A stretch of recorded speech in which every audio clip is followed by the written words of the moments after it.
Hello and welcome to Moving Rabbit. I am Vikas Goyal, company secretary. आज के इस video में हम लोग बात करेंगे 17 जनवरी 2023 को लाए गए एक अमेंडमेंट नोटिफिकेशन के बारे में, जिसमें सेबी एलओडीआर में कुछ महत्वपूर्ण परिवर्तन किए गए हैं। इनमें से दो महत्वपूर्ण परिवर्तन है, एक जिसमें से है डायरेक्टर के अपॉइंटमेंट के संबंध में और दूसरा है सीनियर मैनेजमेंट की परिभाषा के संबंध में। तो सबसे पहले बात करते हैं डायरेक्टर के अपॉइंटमेंट के संबंध में।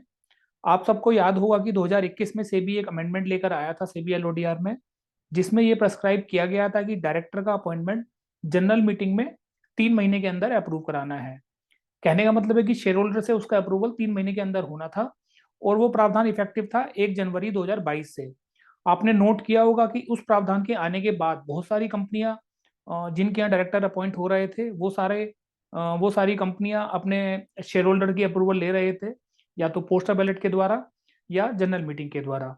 लेकिन 17 जनवरी 2023 के द्वारा जो अमेंडमेंट लाया गया है उसमें कुछ राहत दिया गया है कुछ कंपनी के लिए इसलिए क्योंकि उसमें जो राहत दिया गया है शेयर होल्डर से अपॉइंटमेंट के लिए वो पब्लिक सेक्टर कंपनीज को दिया गया है। तो पब्लिक सेक्टर कंपनीज को अब शेयर होल्डर्स के अपॉइंटमेंट को 3 महीने के अंदर ना करा के वो अगली जनरल मीटिंग तक ले जा सकते हैं। महत्वपूर्ण बात यह भी है कि जो लैंग्वेज इस्तेमाल करी गई है उसमें लिखा गया है कि नेक्स्ट जनरल मीटिंग। तो अगर आप एजीएम से पहले कोई जनरल मीटिंग करते हैं तो आपको उसमें उसको अप्रूव कराना चाहिए। अगर आपका एनुअल जनरल मीटिंग ही पहले हो रहा है तो आप उसको उसमें ले जा सकते हैं।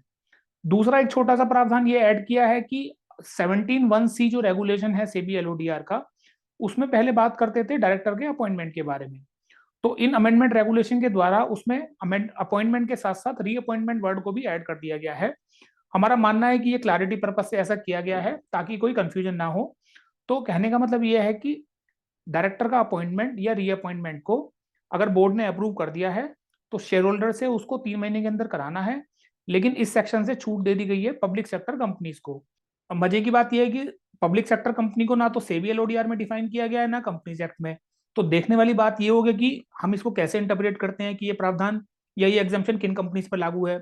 ऐसा लगता है कि गवर्नमेंट कंपनी सेफली ये मान सकती हैं कि वो पब्लिक सेक्टर कंपनीज में आती हैं, और हो सकता है कि रेगुलेटर इस पर क्लैरिटी दे या कोई क्लैरिफिकेशन निकाले। दूसरा बात करते हैं सीनियर मैनेजमेंट की परिभाषा के बारे में।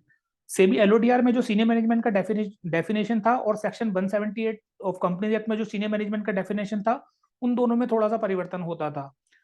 इस अमेंडमेंट नोटिफिकेशन के द्वारा सेबी ने कुछ कॉस्मेटिक चेंजेस किए हैं सीनियर मैनेजमेंट की डेफिनेशन के बारे में। और दूसरा एक महत्वपूर्ण परिवर्तन किया है कि जो फंक्शनल हेड्स हैं उसको सेक्शन 178 में कवर किया गया था उस डेफिनेशन में। तो उस फंक्शनल हेड्स को सेबी एलओडीआर में भी ऐड कर दिया गया है। कहने का मतलब यह है कि 1 लेवल बिलो सीईओ और एमडी और whole time director, and SEBI LODR में स्पेसिफिकली लिखा गया था कि कंपनी सेक्रेटरी एंड सीएफओ भी उसमें शामिल होंगे। तो इस अमेंडमेंट के द्वारा हम ऐसा कह सकते हैं कि 1 लेवल बिलो सीईओ, एमडी या होल टाइम डायरेक्टर, जिसमें स्पेसिफिकली इंक्लूड किया जाएगा फंक्शनल हेड्स को भी। और कंपनी सेक्रेटरी और सीएफओ तो पहले से ही इंक्लूड होते थे। तो ये दो महत्वपूर्ण प्रावधान सेबी ने किए हैं। मैं आशा करता हूं कि ये जानकारी आपके लिए उपयोगी होगी। अगर आपको ये वीडियो अच्छा लगता है तो आप इसको लाइक कीजिए, शेयर कीजिए और हमारे चैनल को सब्सक्राइब कीजिए। हमारे अगले वीडियो आने तक धन्यवाद। जय हिंद।